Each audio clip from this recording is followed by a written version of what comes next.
পঞ্চায়ত নিৰ্বাচনত মিত্ৰতা নকৰাৰ বাবে কংগ্ৰেছৰ সকলো নেতাকে খুৰধাৰ সমালোচনা কৰিছে অখিল গগৈয়ে। ভূপেন বৰা, গৌৰৱ গগৈ, দেৱব্ৰত শইকীয়া কোনো বাদ পৰি যোৱা নাই। অখিল গগৈৰ মতে বিৰোধীৰ মাজত মিত্ৰতা হোৱাটো হেনো কংগ্ৰেছৰ বিধায়ক তথা বিধানসভাৰ বিৰোধী দলপতি দেৱব্ৰত শইকীয়াই নিবিচাৰে। অখিল গগৈৰ এই অভিযোগত ক্ষুব্ধ হৈ পৰিল বিৰোধী দলপতি। অখিল গগৈৰ ওচৰত মই মিত্ৰতা নিবিচৰাৰ কিবা প্ৰমাণ আছে নেকি? দেৱব্ৰত শইকীয়া ডাঙৰীয়া তেখেতেও এইটো হোৱাটো বিচৰা নাই। দেৱব্ৰত শইকীয়া ডাঙৰীয়ানো কিয় বিচৰা নাই মই নাজানো। আমি ইমান দিন ধৰি দেৱব্ৰত শইকীয়া ডাঙৰীয়া সদায় সহায় কৰি আহিছিলোঁ। যে মই যে কিবা কৰিছোঁ তাৰ এনেই মুখেদি কৈ থাকিলে নহ'ব, প্ৰমাণ কৰক। আৰু যদি মই দলৰ বিৰোধী কাম কৰিছোঁ, মই যদি ঐক্যমত বিৰোধী কাম কৰিছোঁ, আপোনালোকে মোৰ বিষয়ে ৰাজহুৱাভাৱে যি প্ৰচাৰ চলাই পচাব, মই আপত্তি নকৰোঁ।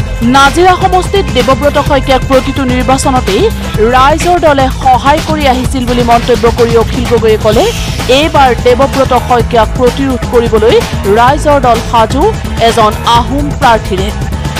এই সন্দৰ্ভতো প্ৰতিক্ৰিয়া প্ৰকাশ কৰিলে দেৱব্ৰত শইকীয়াই। মোৰ সমষ্টিত কেৱল আহোম ভোটাৰেই নাই। 2021ত আমি নাজিৰা সমষ্টিত আমাৰ প্ৰাৰ্থী দিয়াৰ কথা আছিলে ৰাইজৰ দলৰ, নিদিলোঁ। এবাৰ দিব লাগিব। তেতিয়াহ'লে নাজিৰা বিধানসভা সমষ্টিত আমি প্ৰাৰ্থী দিব লাগিব ৰাইজৰ দলে। ভাল প্ৰাৰ্থী, শক্তিশালী প্ৰাৰ্থী আমাৰ আছে। সেয়া আহোম কেণ্ডিডেট বা চাহ জনগোষ্ঠীৰ কেণ্ডিডেট হ'ব। আৰু নিশ্চিতভাৱে এইবাৰ আমি ভালকৈ নাজিৰাত এইবাৰ যুঁজখনত নামিম আৰু যিকোনো পৰিস্থিতিৰ কাৰণে আমি সাজু হ'ম। মই ইমানটা নাজানো, তেওঁলোকে চাগে তেওঁলোকৰ আহোমৰ মাজত জনপ্ৰিয়তা আছে চাগে অখিল গগৈৰ কাৰণে।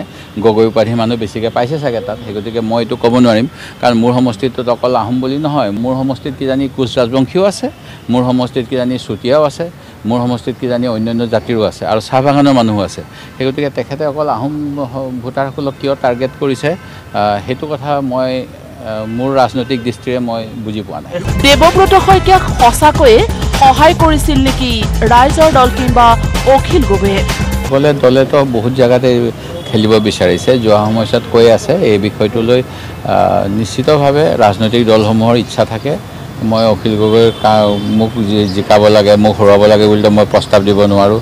যেনেকৈ তেখেতসকলে ভাবে তেনেকৈ কৰিব। কিন্তু অখিল গগৈয়ে এইবাৰ কি কাৰণত টাৰ্গেট কৰিছে বিৰোধী দলপতিগৰাকীক? সাংবাদিকে সোধা প্ৰশ্নৰ উত্তৰত ক্ষুণ্ণ হ'ল দেৱব্ৰত শইকীয়া। এইবিলাক মই অখিল গগৈক সুধিব, অখিল গগৈ কি মই কেনেকৈ গম পাম? মইতো আৰু এতিয়া সেই সত্য যুগত নাই যে বুকু ফালি ৰাম আছে নে ইয়াত দেখাব পাৰোঁ। সেইটো অখিল গগৈ দেখাব পাৰিব চাগে, কেলৈ কৈছে মই নোৱাৰোঁ। কিন্তু অখিল গগৈৰ কোনো ধৰণৰ ভাবুকিক ভয় নকৰে দেৱব্ৰত শইকীয়াই। সেয়েহে ক'লে বিৰোধী ঐক্যমঞ্চ শক্তিশালী হ'ব লাগে আৰু মিত্ৰতা কৰা উচিত বুলি ভাবিলে নিশ্চিতভাৱে মিত্ৰতা হ'ব।